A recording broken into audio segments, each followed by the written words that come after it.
Scenes may not be suitable for very young audiences. Parental guidance is recommended. Ang programang ito ay naglalabas ng sensitibong eksena at impormasyon.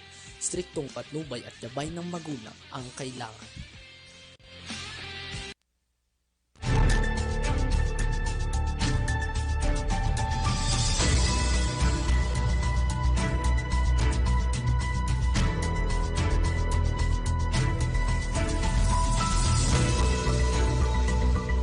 Okay, isang magandang hapon po, magandang araw sa ating lahat.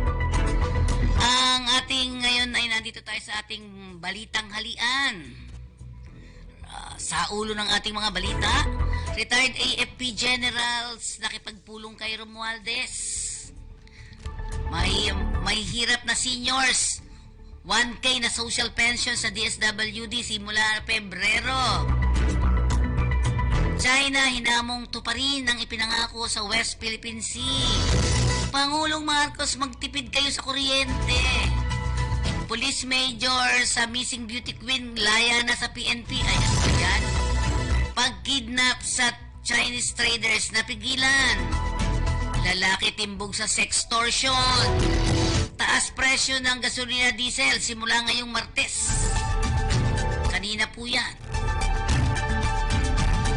Nakipagpulong nitong Lunes ang retiradong general ng Armed Forces of the Philippines kay Speaker Ferdinand Martin Romualdez. Nangako ang pagpapatibay ng kanilang suporta sa administrasyon ni Pangulong Ferdinand Bongbong Marcos Jr. sa liderato ng dalawang kapulungan ng Kongreso. Ito'y sa gitna na rin ng kumakalat na social media na ang retiradong general umano ang nagbubuyo sa mga aktibong opisyal ng AFP para tumalikod ng suporta kay PBBM at ibagsak ang gobyerno sa pamamagitan ng kudeta.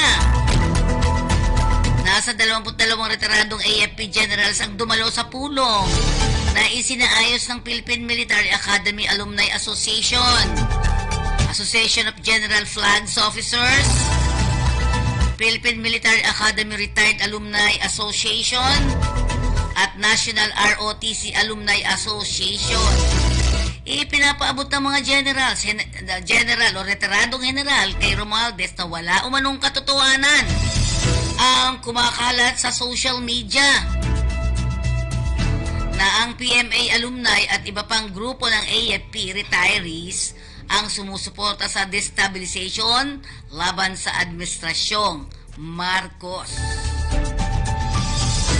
Inayhag naman ni retired Major General Marlo Salazar, Vice President ng NORAI, hindi sila pabor sa anumang pagtatangka ng destabilization laban sa gobyerno dahilan sa katatagan nito na kasalukuyan ng kapayapaan at progreso. Senior citizens naman po tayo. Simula sa Pebrero ngayong taon, makakatanggap ng 1,000 monthly stipend ang mga mahihirap na senior citizen na beneficiary ng Social Pension Department of Social Welfare and Development. Ayon kay DSWD Assistant Secretary for Strategic Communication Romel Lopez, ang pondo ay nakalakip sa DSWD 2024 budget base na rin sa Republic Act 11916 o ang Act Increasing the Social Pension of Indigent Senior Citizen. Sa ilalim ng RA 11916, ang pagbibigay ng 100% increase sa buwanang pensyon ng mga indigent senior citizen mula 500 hanggang 1,000. Ito'y upang matulungan ang elderly na makaagapay sa patuloy na pagtaas ng mga bilihin. Nilinaw ni Lopez na may tuturing na eligible sa program ang isang senior citizen kung ito ay hindi tumatanggap ng monthly pension mula sa SSS, Government Services o Government Service Insurance System, GSIS po yun, Philippine Veterans Affairs Office, PBAO, Armed Forces of the Philippines, Mutual Benefits Association o kahit anong private insurance company. May kabuuang 4,085,066 indigent senior citizen ang sakop ng Social Pension Program para sa taong 2024. China tayo. Hinamon ni National Security Council Assistant Director General Jonathan Malaya ang China. Natuparin ang pangako na magiging mainahon ang sitwasyon sa West Philippine Sea.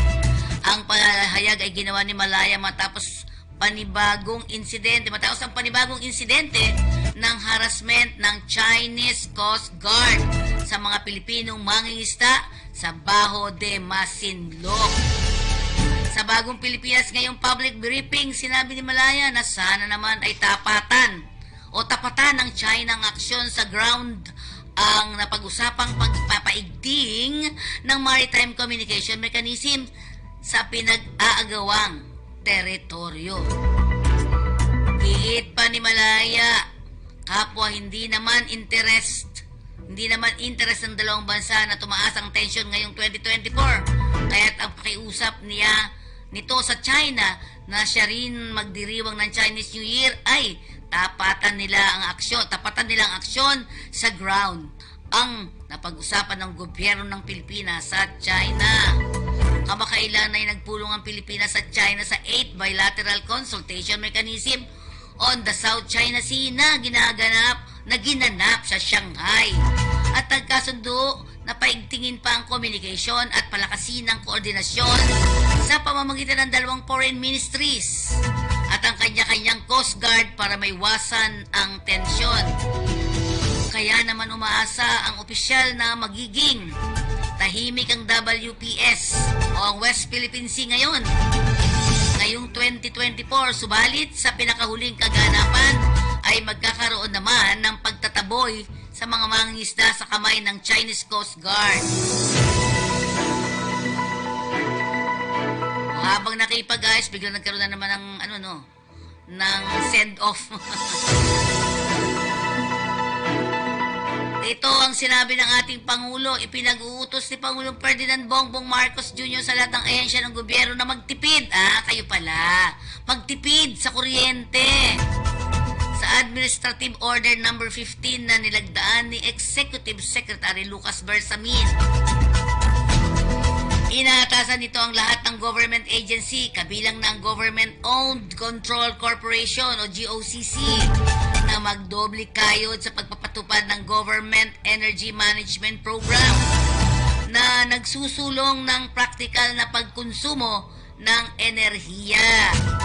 Kabilang dito ang pagsasagawa ng energy audit at random energy spot checks mula sa Certified Energy Auditors.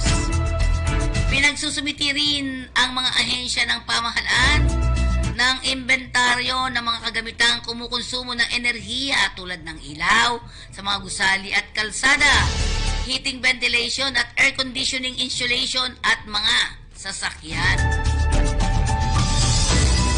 Nais ding masiguro ng Pangulo ang pagsunod sa mga panuntunan ng Department of Energy, ang pag-adopt ng low-cost energy efficient measure tulad ng pagpapanatili ng 24 degrees Celsius na temperatura ng air-conditioned unit, pagpatay o pagsara sa mga hindi ginagamit na ilaw, at pang-active na sleep setting sa mga kagamitan sa mga opisina.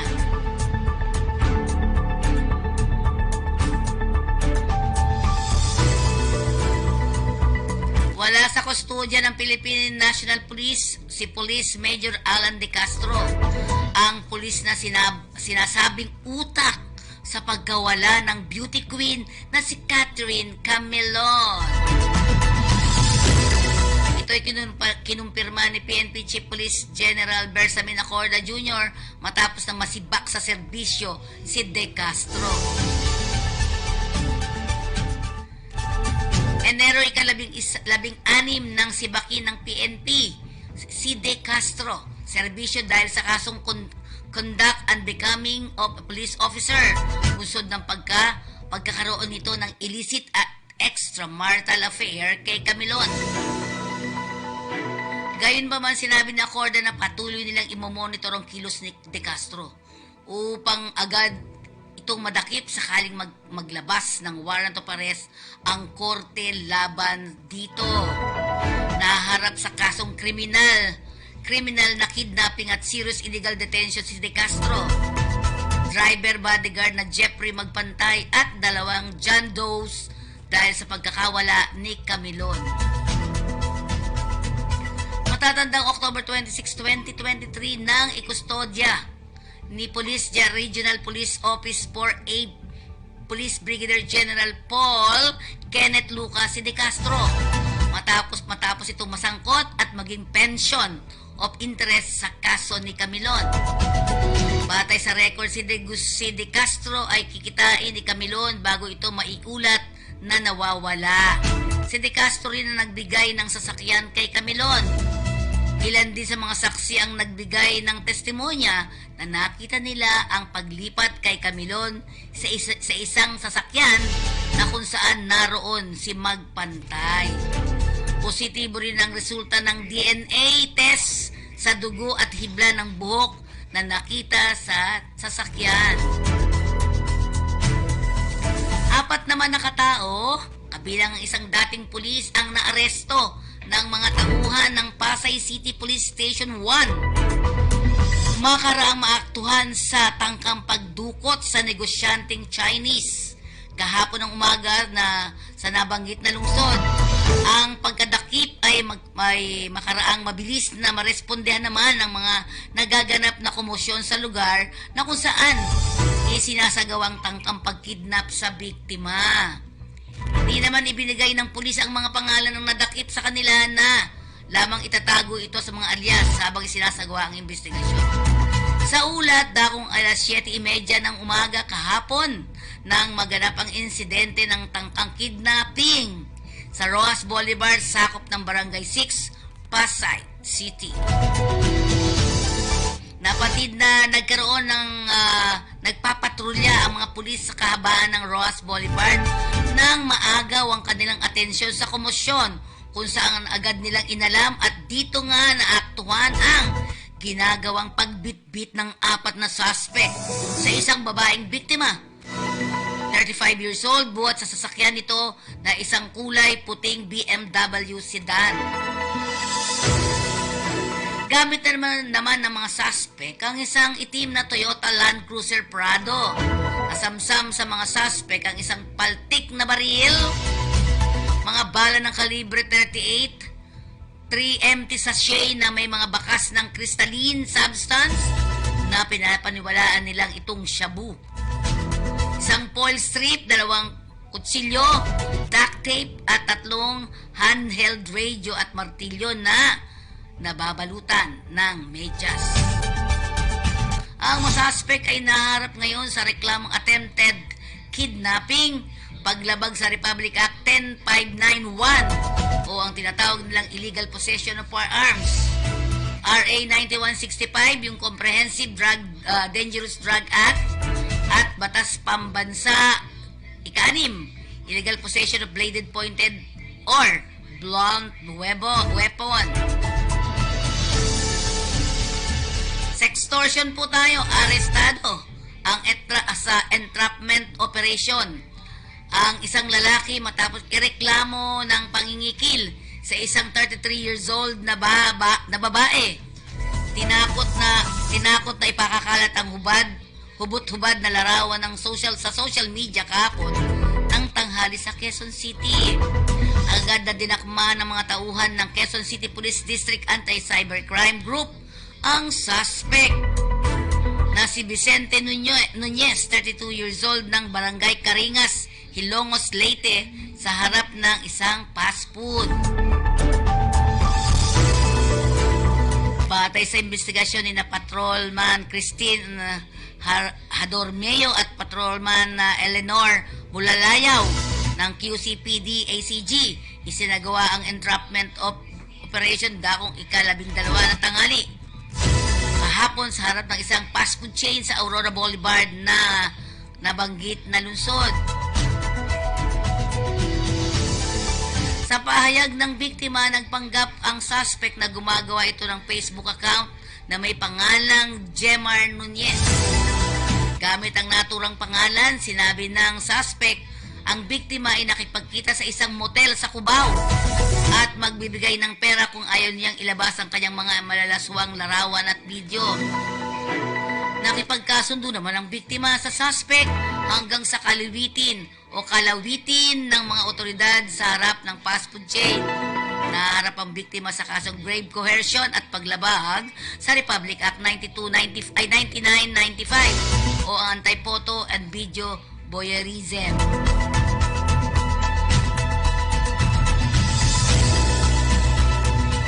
Aalago na naman ang ngayong araw ng Martes, kanina pa po yung tanghali, umaga. Ang taas presyo sa petrolyo. Ayon sa oil company, aabutin ng 130 ang itataas kada litro ng gasolina, habang aabutin naman ng 95 centavos ang itataas kada litro ng diesel. Wala namang pagbabago ang presyo ng kerosene. Yan ang ating mga balita sa araw na ito. Tayo muna ay tumingin. Walang traffic. Tama ba to? Walang traffic ngayon sa ilang mga kakalsadahan. Yan. Tingnan naman natin ngayon ang ating mga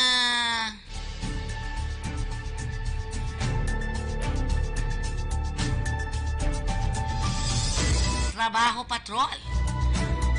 Ayan, ano ba mga trabaho patrol natin? Ayan po, kailangan nila ng 20 domestic helper to Singapore. Ang final na screening ay January 30, 2024. Tingnan mo nga, ang dami nag-apply dyan. Tingnan mo.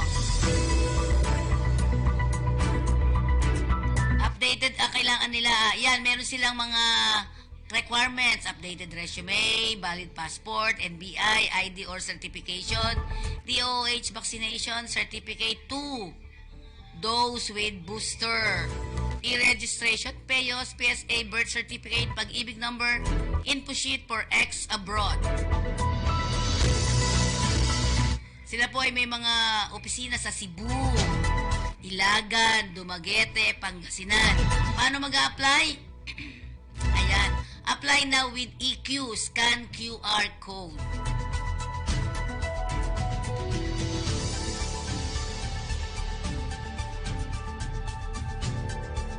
Ayan po yung mga nag-a-apply sa talagang disiplinado ang mga tao. Tingnan nyo, di ba?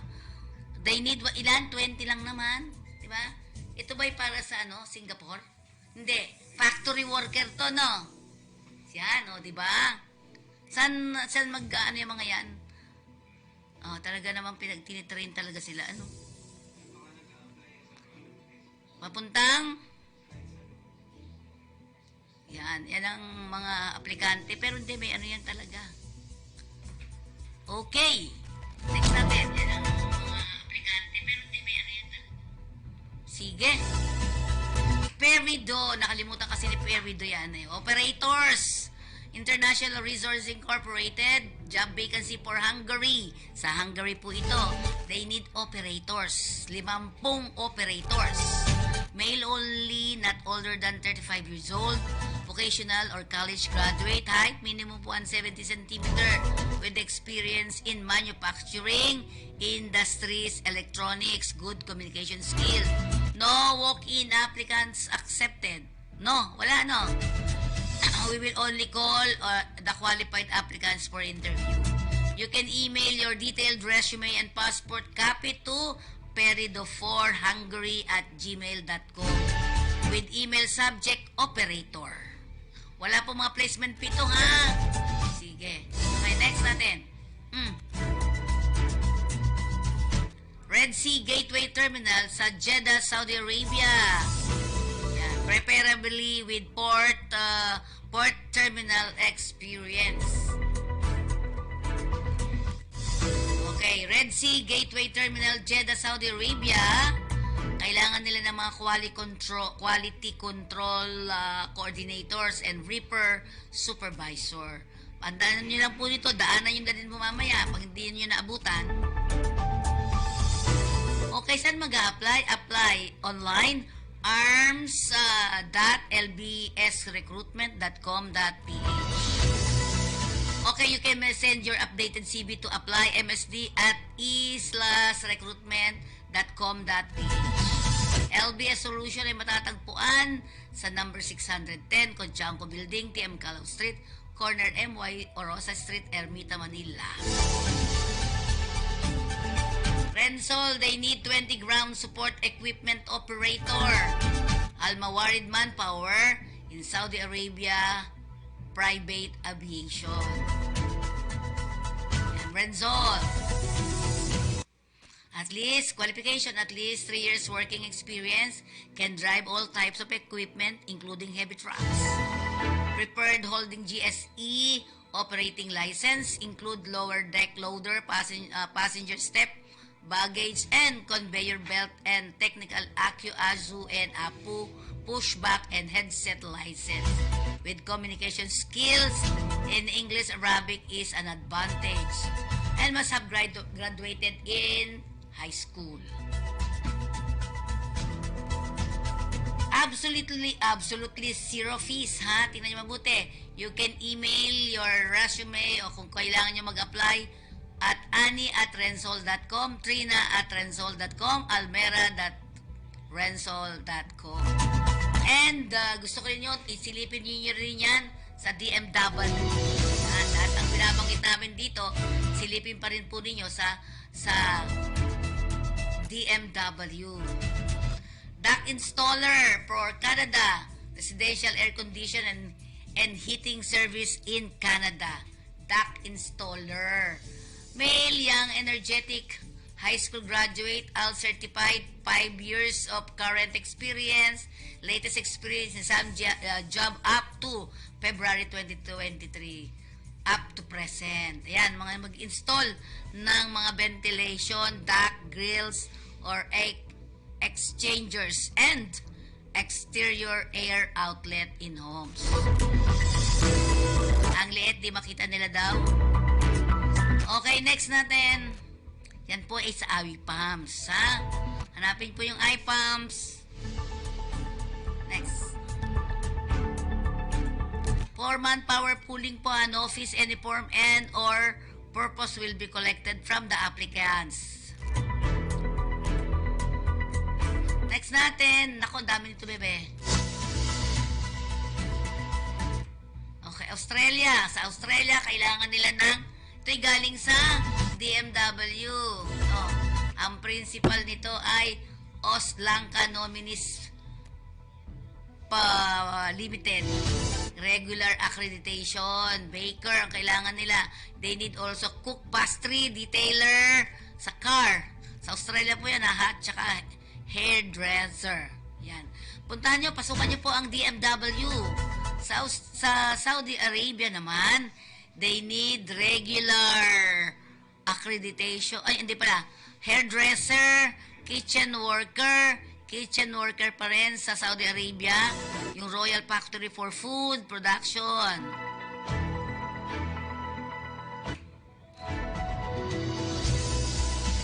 Next. At syempre Saudi Arabia pa rin, they need 100 female cleaners in Saudi Arabia. Ang Delta Beer Overseas Job Placement and General Services Incorporated ay nasa Pasay, nasa Unit 2D, 2nd floor, Miramonte Building, 53 Senator Hill Puyat Avenue, corner Ross Boulevard, Pasay City. Landmark, Camel Appliance, Buendia, Pasay City, next to Shell Gas Station, Buendia. The owner, Margie Socorro Sacote. Ang number 639-276-7454. Blessed Tuesday po sa ating lahat. Siyempre, ayan po ang ating balitang halian sa araw na ito. Meron pa?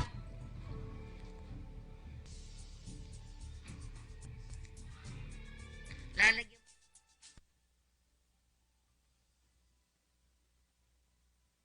Ayan ang ating kakalsadahan sa araw na ito. No. Yan. Hindi pa traffic. Ano yun? North Luzon Expressway. Pero nagbi-build up na dito sa gitna. Ay, sa Valenzuela ata ito, ano? Ayan. Bukas po lalakihan natin yan. Lalakihan natin. yan po ating mga balitang halian ngayong araw na ito. Pwede yung buksan uli yan, mamaya-maya lang po sa ating YouTube channel or sa ating Kakampi Live. Muli po, magandang araw po sa inyo lahat and God bless you po.